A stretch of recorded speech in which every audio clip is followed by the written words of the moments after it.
So hi friends, the sister teach class 10 की इस कक्षा में आप सभी का स्वागत है। तो जैसा कि आप लोग जानते हैं, हम लोग का चैप्टर 1 चल रहा है जिसका नाम है रियल नंबर, वास्तविक संख्याएं। तो हमने इस चैप्टर का एक्सरसाइज 1.2 का तीसरा, चौथा और पाँचवा क्वेश्चन अपने पिछले लेक्चर में देखा था। और अगर आप लोग वो वाला वीडियो न देखो तो प्लीज़ जाके देखिए, क्योंकि वो वाला वीडियो आप लोग के लिए बहुत इंपॉर्टेंट है। तो इस वाले वीडियो में हम लोग देखने जा रहे हैं एक्सरसाइज 1.2 का क्वेश्चन 5, 6 एंड 7, जो हम लोग का लेक्चर 5 है।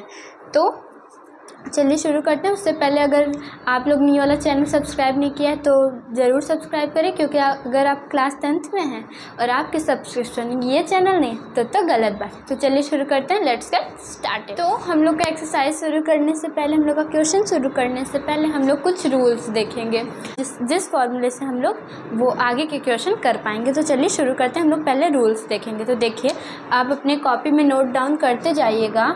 और हाँ, मैं आप लोग को एक बात बता दूं कि अब हम लोग आपके डिस्क्रिप्शन के लिंक पे आप एक लिंक पाएंगे। डिस्क्रिप्शन में जाएंगे तो आप एक लिंक पाएंगे, उसमें मिलेगा आपको पीडीएफ। जो मैं इस बोर्ड पे पढ़ाऊँगी उस बोर्ड का आपको पूरा पीडीएफ मिलेगा। आपके पिछले लेक्चर में तो नहीं मिल पाया है आपको, पर अब से जो भी लेक्चर आएंगे उस पे आप लोग को मिलेगा पीडीएफ।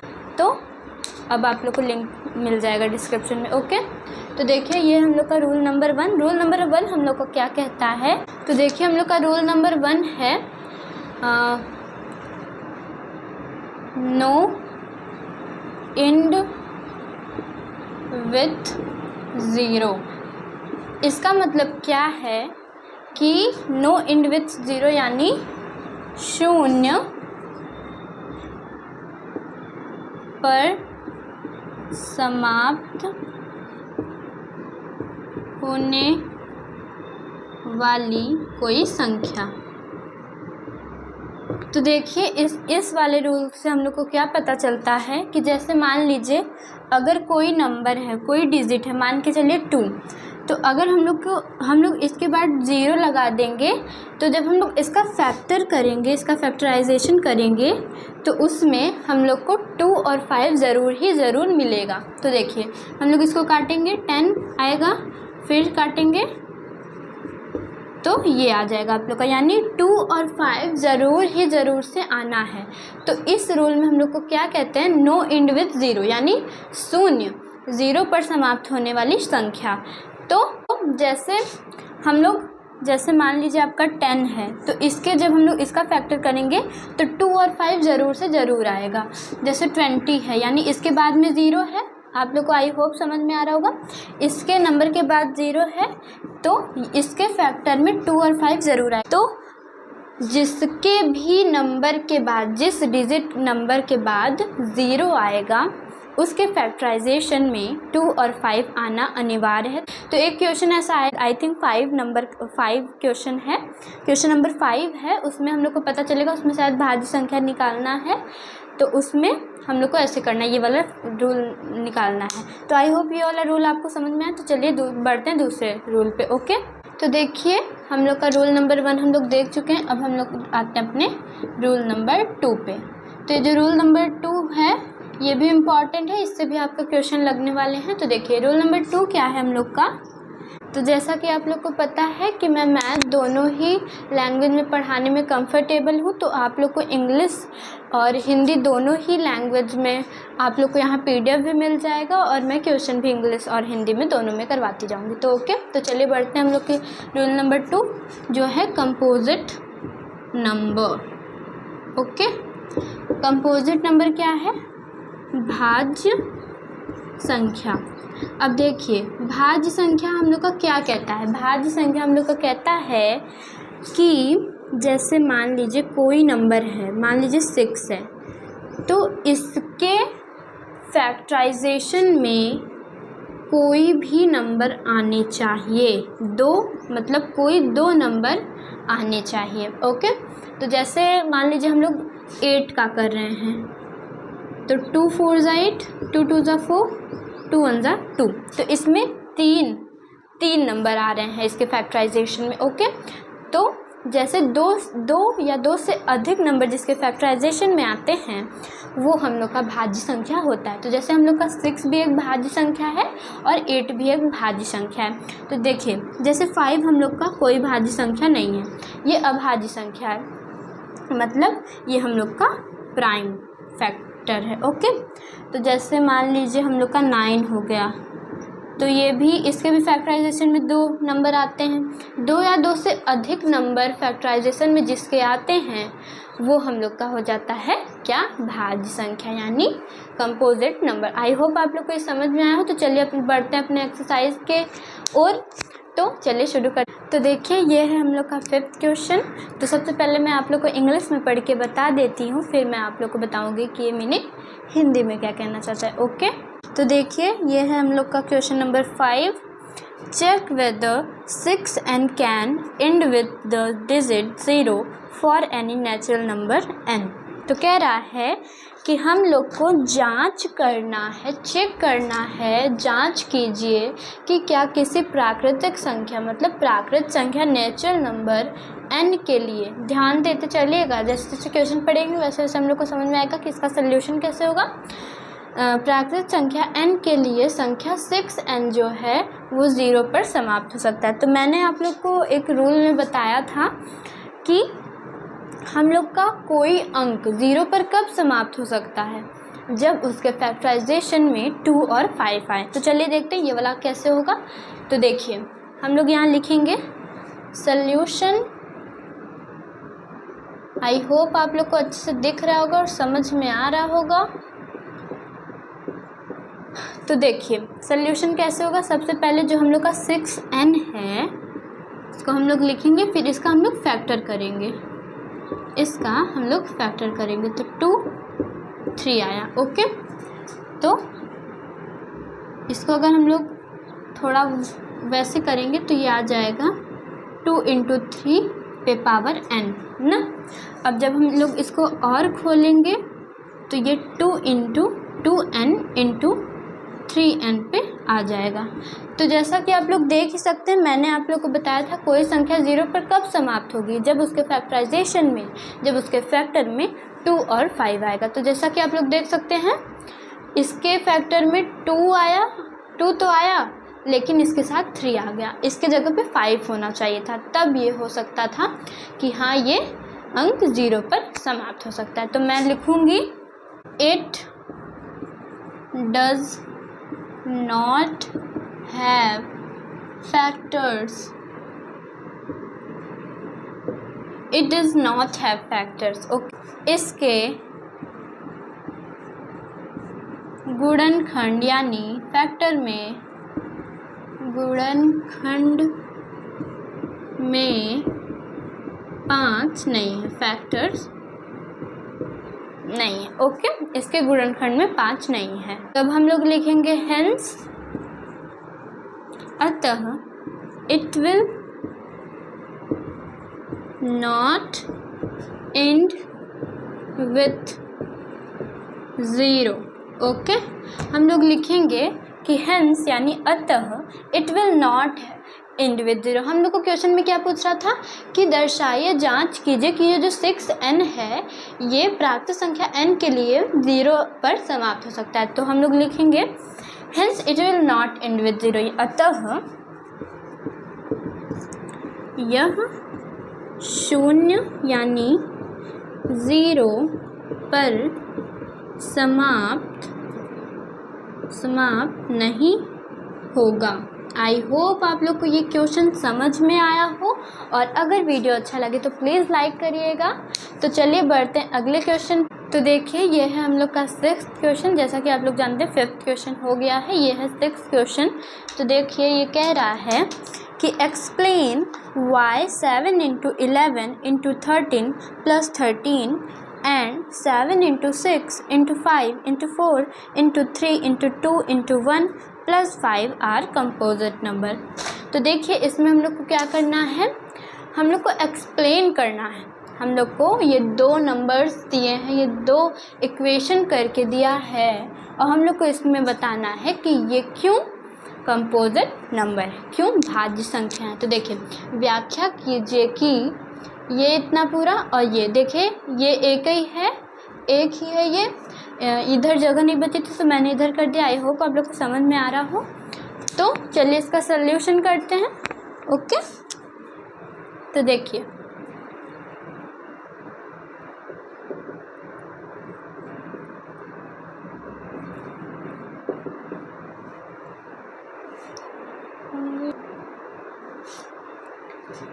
देखिए ये है हम लोग का पहला इक्वेशन। तो हम लोग लिख लेंगे फर्स्ट 7, पहले हम लोग को इसको भाज्य बताना है यानी कंपोजिट बताना है, फिर इस वाले नंबर्स को हम लोग को कंपोजिट बताना है। तो देखिए 7 × 11 × 13 प्लस का 13।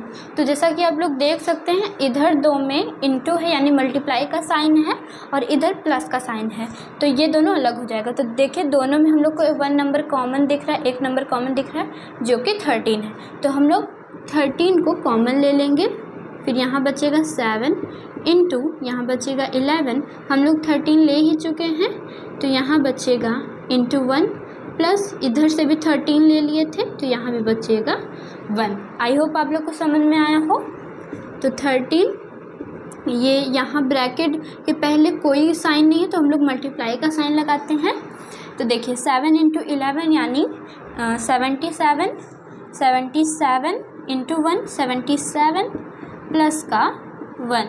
ओके, तो 13 इंटू 77 प्लस 8 78।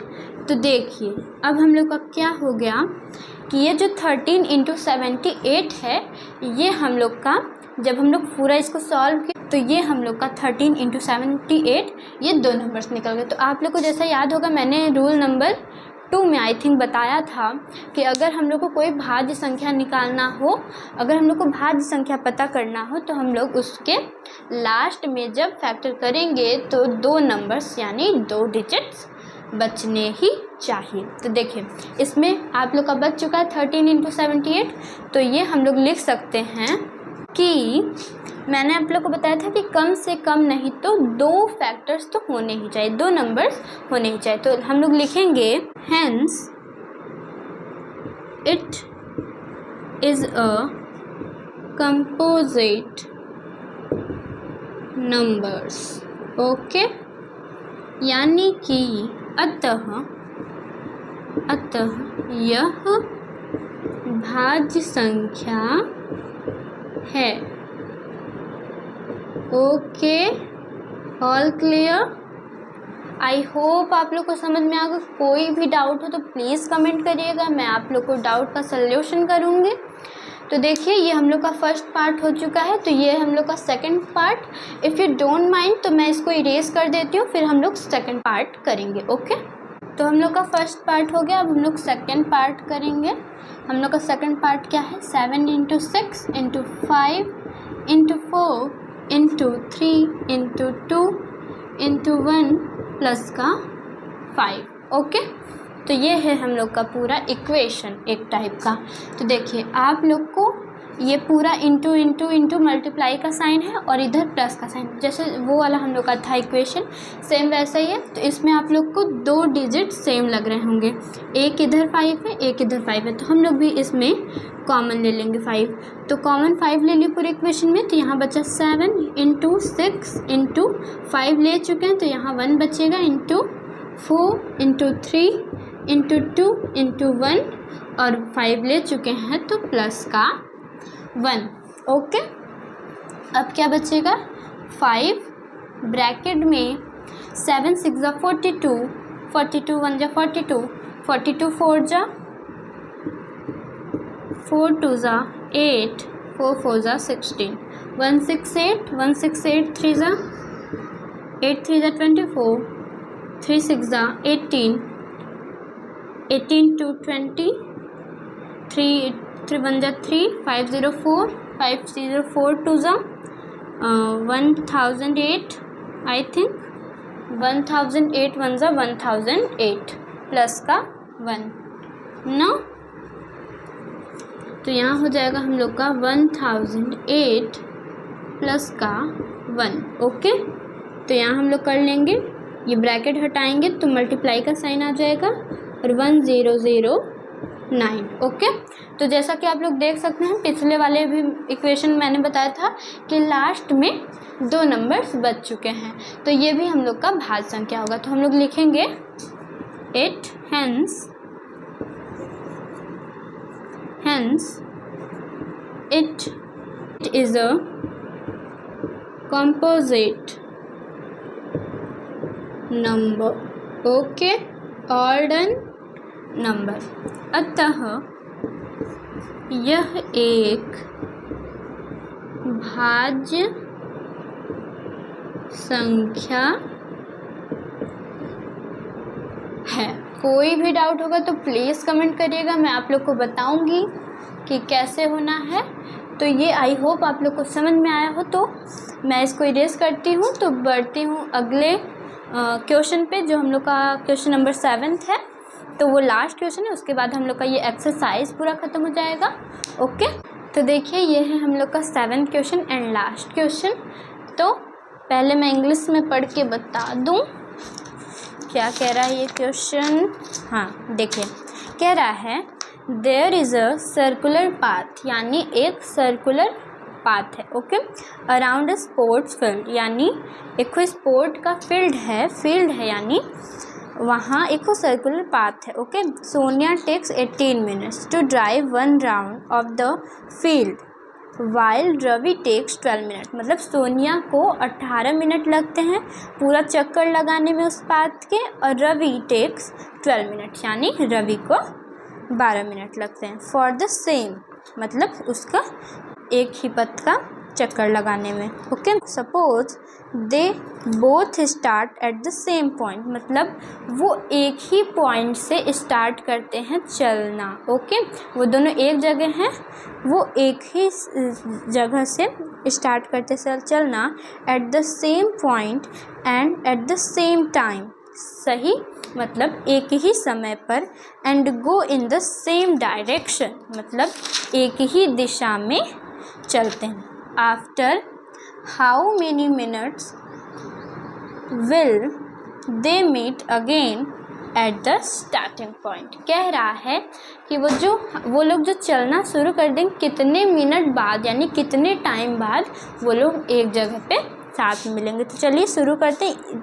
आप लोग को दिख रहा होगा ये थोड़ा बड़ा क्वेश्चन है, पर इतना ज़्यादा ईजी, इतना छोटा इसका आंसर। हम लोग यहाँ लिखेंगे सॉल्यूशन, हम लोग का हल।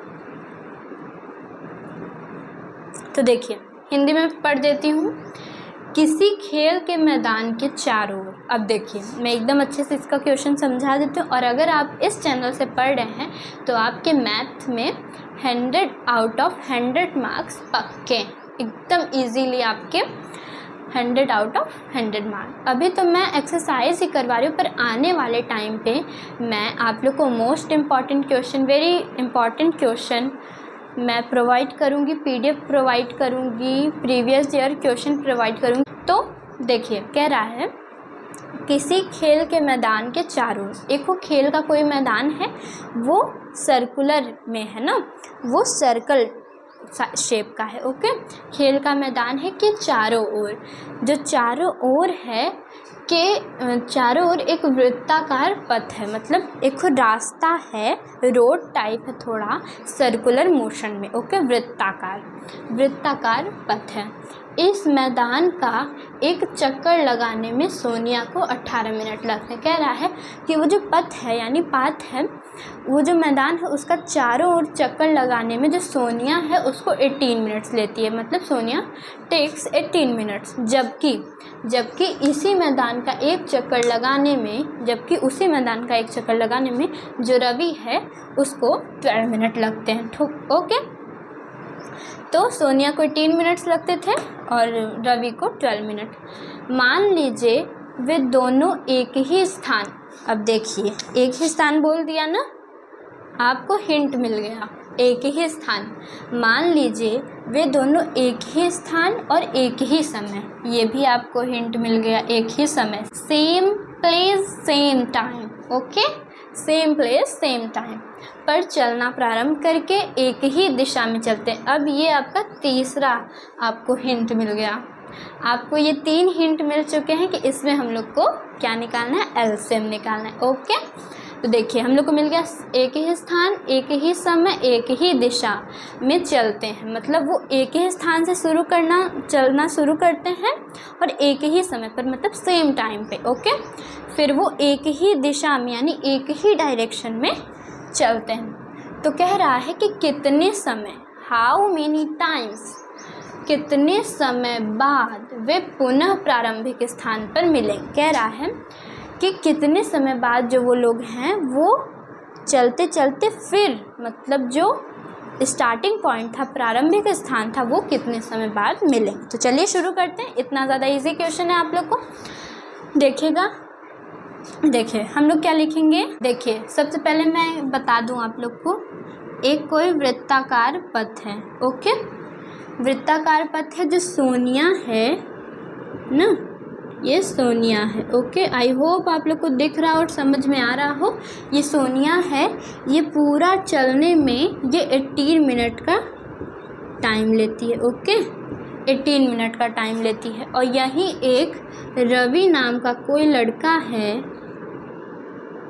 रवि, जो 12 मिनट लेता है। ओके, ये पूरा जो सर्कल है इसको चलने में सोनिया जो है 18 मिनट लेती है और 12 मिनट लेती है। कह रहा है कि जब वो लोग एक ही स्थान, मतलब इस स्थान, ये जो स्थान है, इस स्थान से जब वो लोग चलना शुरू करते हैं तो एक ही समय पर चलना शुरू करते हैं और एक ही दिशा यानी इस दिशा में मान के चलिए ये लोग चलते हैं। तो कितने समय बाद ये लोग प्रारंभिक स्थान या फिर कितने समय बाद वो लोग प्रारंभिक स्थान पर मिलेंगे। तो चलिए हम लोग को इसमें एलसीएम निकालना है। आप लोग को 3 हिंट दे चुका है कि हम लोग को इसमें एलसीएम निकालना है। तो देखिए, जब किसी क्वेश्चन में सेम प्लेस सेम टाइम दिया हो तो उसमें आप लोग जान लीजिए, दूर से ही आप लोग को पता चल जाएगा कि इस वाले क्वेश्चन में हम लोग को एलसीएम फाइंड करना है। ओके, तो हम लोग लिखेंगे, आप लोग को जैसे कि पता है सोनिया को 18 मिनट लगते हैं, यानी इंग्लिश में मैं लिख दूँ, Sonia takes 18 minutes. Okay, all done. Sonia द्वारा लिया गया समय लिख देंगे हम, सोनिया द्वारा लिया। आप लोग चिंता मत करिए, आप लोग को PDF प्रोवाइड हो जाएगी इसकी। सोनिया द्वारा लिया गया समय बराबर 18 मिनट। Okay, 18 minute. और रवि जो है हम लोग का, Ravi takes 12 minutes, Ravi takes 12 minutes, यानी रवि द्वारा लिया गया समय बराबर 12 मिनट। तो जैसा कि आप लोग जानते हैं हम लोग को इन दोनों का 18 और 12 का एलसीएम निकालना है। तो मैं यहाँ मैं इसका एलसीएम निकालती हूँ। तो देखिए, जैसा कि आप लोग जानते होंगे एलसीएम ऐसे निकालते हैं, 18 और 12 का साथ में हम लोग वो कर देंगे। तो 2 9 ज़ा 18, 2 6 ज़ा 12, अभी भी 2 से कटेगा। तो 2 3 ज़ा 6, 3 3 ज़ा 9, 3 1 ज़ा 3, 3 1 ज़ा 3। तो 2 2 ज़ा 4, 3 ज़ा 12, 12 3 ज़ा 36। ओके, तो ये आप लोग का हो जाएगा एलसीएम इज इक्वल टू 2 पे पावर 2 एंड 3 पे पावर 2। तो आपका एलसीएम क्या निकल आएगा, आपका एलसीएम निकल आएगा 2 2 ज़ा 4, यानी 2 पे पावर 2 का मतलब 4 और 3 पे पावर 3 का मतलब 3 पे पावर 2 का मतलब 3 3 ज़ा 9, तो 4 9 ज़ा 36। तो ये आपका रिक्वायर्ड आंसर आ जाएगा। देखिए क्वेश्चन कितना बड़ा था और आंसर इसका कितना ज़्यादा छोटा है। तो देखिए आपका एलसीएम निकला, इसमें एलसीएम पूछ रहा था। तो हम लोग क्या लिखेंगे आंसर में, हम लोग लिखेंगे आफ्टर, आंसर यहाँ कर देना, ये आपका आंसर हो जाएगा आफ्टर 36 मिनट्स। ओके, हिंदी में क्या लिखेंगे, 36 मिनट बाद। आई होप आप लोग को दिख रहा ना। तो ये आप लोग का रिक्वायर्ड आंसर हो जाएगा। आई होप आप लोग को क्वेश्चन समझ में आया हो। तो हम लोग अब ये वाला हम लोग का एक्सरसाइज 1.2 ख़त्म हो गया। तो हम लोग अगले लेक्चर में देखेंगे एक्सरसाइज 1.3 का पहला क्वेश्चन, और जो भी क्वेश्चन होगा उसको हम लोग सॉल्व करेंगे। तो bye, take care, we will be meet in our next video. तो bye, take care, thank you.